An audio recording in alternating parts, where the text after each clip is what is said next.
আমি আমার আব্বাকে বলছিলাম, আপনি 50 বছর বায়ান করলেন, এখনো পর্যন্ত কিন্তু এদিকে মরা ঘর বন্ধ করতে পারলেন না, পেরেছে না? কোথায় ছাত্র রেখে মরেছে, এইখান থেকে একদম ট্রাক্টর দেখছে রেডি হয়ে সব মেয়েরা শাড়ি পরে বসছে, ও আমরা শাড়ি পরে গিয়ে বসে পড়লো। বেটা বলছে, তুই কোথায় যাচ্ছিস করো? বলে, জানি না, ছাত্রে মরেছে একজন। বলে, ক্যা হয় তোর? বলে, তোর বাপের ফুপুর অমুকের তমুক করে একটা কুটুম বার করলিলে, যা বুঝে কর গা। বেটা আর অত কুটুম কি বুঝবে? বলে, তাহলে যা। গোটা গাড়ি গল্প চলছে। যখনই ছাত্রের মোড়ে ঢুকেছে, কি করে মনে গা, ফেরেশতারা আল্লাহকে বলল, আল্লাহ এই যে দারুণ ডিজাইন শুরু হলো, বলে এখনো অনেক বাকি আছে, তারা ঢুকুক। এই ঘরের ভেতরে গিয়ে কাঁদছে, খালা তুই কি করে মরে গেলি? খালা বলছে, দেখে কাঁদলো, আমি মরিনি, তোর খালু মরেছে। ও তো আন্দাজে চালাচ্ছে, ও তো জানে না কেমন মাছে আলু খেতে গেছে, বুঝতে পেরেছেন না? পারেননি। আহা হা, আমার মায়েরা, আপনারা ইমানদারের সঙ্গে বলুন, মায়েরা ভিড় করলে বেশি নাকি না ছেলেরা গিয়ে জানাজা পড়ে মাটি দিলে বেশি নাকি? তাড়াতাড়ি বলুন। ছেলেরা গিয়ে, তুমি বললে না বেটা চলে যাও, তোমার বাপের মামাই তো ভাই হয়, আমাদের আত্মীয় হয়, তুমি গিয়ে জানাজাটা পড়ে এসো, মাটি দিয়ে আসবে, তুমি দেখা করে আসবে, তোমার খালার সাথে বলবে মা আসতে পারেনি, পর্দার খেলাপি হবে বলে আমাকে পাঠিয়েছে, খুব ভালো। কিন্তু না, আমি যাব। সে যা গেল গেল। আমি তখন তালবিলিম, বুঝতে পারলেন, স্কুলেও পড়ি আর মাদ্রাসাতেও পড়ি। আমার দাদি মরে গেছে, রাতে সব চলে গেছে, আমি মাদ্রাসায় শুয়েছিলাম, সকালবেলায় উঠে গেলাম, দেখছি এত কাঁদা কাঁদছে, আব্বাজানের খালাই তো বোনরা সব, কি বুঝলেন, একজন এত কাঁদছে। আমি মনে মনে চিন্তা করলাম, আল্লাহ এদের বেশি মহব্বত, আমার ফুপুরা তো অত কাঁদেনি, কিন্তু তার থেকে বেশি আমার আব্বার খালাই তো বোনরা কাঁদছে। অতি ভক্তি চোরের লক্ষণ।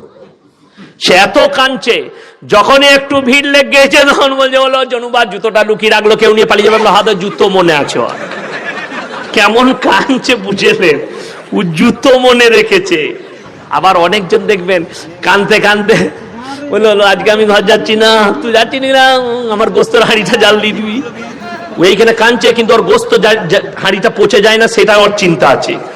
কি যে দুঃখ আমার বুঝে আসে না। আবার দেখবেন যে একটু ভালো কানের দুল পরে আসে না, খালি কাঁদতে কাঁদতে দেখলো আমি, তারপরে কাঁদা হয়ে গেল। মেয়েরা বললে, কোথায় পেলি দুলটা, কোথায় গড়াইলে? বলে, আমাদের এখানে একটা শিকার আছে, মারাত্মক শিকারও যাবি করিয়ে দিব।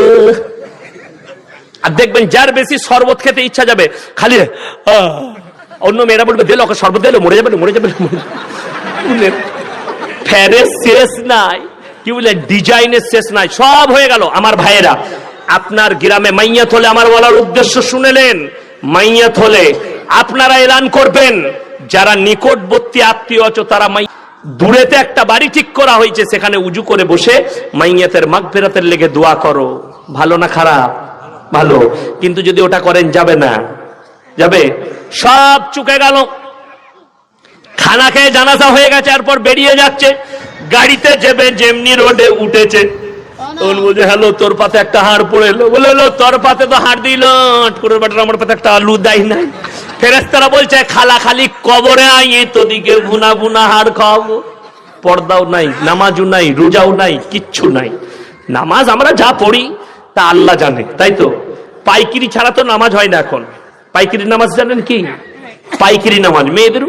সে আমি তখন নতুন নতুন এসেছি, কি বলেন, ছুটি হলে আসতাম রমজান মাসে, ঈদের পরের দিনে ইমাম সাহেব বাড়ি চলে গেছে আমাদের মসজিদের, আমাকে বললে ইয়াসিন নামাজটা পড়িয়ে দেবে। ঠিক আছে, আপনি চলে যান। আসরের নামাজ পড়াতে যাচ্ছি, পুকুরের পাড়ে আমার সম্পর্কে দাদি হয়, দেখছি এখনো মসজিদে টাইম আছে, তা দাদি কি করছে দেখি, তো দেখছি দাদি নামাজের নিয়ত বেঁধেছে। আল্লাহু আকবার বলে নিয়ত বেঁধেছে, বৌমা ঝাঁটা খুঁজে বেড়াচ্ছে, ও আঙুল বাড়ি দেখি দিলে মাল ওই দিকে আছে। আমি বললাম, হ্যাঁ গো দাদি, এটা কি নামাজ? বলে, তোরা দুদিনকার মৌলবি, তোরা কি জানিল? আমরা বাপ দাদুর কাল থেকে এরকম পড়ছি। কেউ কেউ আবার নামাজের নিয়ত বেঁধে একদম রান্নাঘরের সামনে নিয়ত বেঁধেছে, বিড়াল ঢুকছে, সূরা ফাতিহা বলতে বলে বিল। ফেরেশতারা আল্লাহকে বললে, আল্লাহ সূরা ফাতিহায় বিল কোথা থেকে এলো? বলে, ওদিকে খালি ছেড়ে দে, কবরে আসুক, বুঝতে পারবে। ওই জন্য নামাজটাকে নামাজের শুনেলেন, ফাইন্নাহু ইয়ারা, তোমরা আল্লাহর উপাসনা এমন করে করবে, তোমরা আল্লাহর উপাসনা এমন ভাবে করবে, এমন ভাবে আল্লাহর উপাসনা করো, মনে মনে ভাববে, আমি আল্লাহকে দেখতে পাই বা না পাই, আমার আল্লাহ আমাকে অবশ্যই দেখছে। এইভাবে তোমরা কি করবে? নামাজ আদায় করবে। আমার ভাইয়েরা, আমরা নামাজ পড়ি কেমন? আমরা পাইকারি নামাজ। একজন কোনোদিন নামাজ পড়ে না, সে দেখলে জলসার স্টেজে এসার নামাজ হচ্ছে, ফেরে পড়ে গেছি, কি করব, দেখে দেখে চালিয়ে দেবো। ইমামের সঙ্গে 4 রাকাত দেখে দেখে চালিয়েছে, তারপর লোকরা সুন্নত পড়ছে, বেদের পড়ছে, এই চিন্তা করলে আল্লাহ এগুলো কি চালাচ্ছে, যা হবে হবে আমু চালিয়ে যায়। একবারে নিয়ত বেঁধে 32.5 রাকাত। ফেরেশতারা আল্লাহকে বলল, আল্লাহ আর কেন 32.5? বললে মানটা নো এন্ট্রি মাল, ফজর থেকে খুঁজে পাবি না, ও ফেরে পড়ে চালাচ্ছে। এরকমও নামাজি আছে।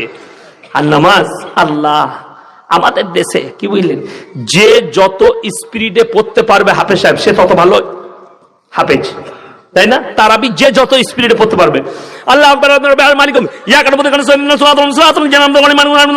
বলে ফুটিয়ে দিলে দারুণ, একদম রাজধানী এক্সপ্রেস, মারাত্মক। ফেরেশতারা বলছে, তোরাই জানিস, আমরা খুঁজে পাই না কোথায় পড়ছে।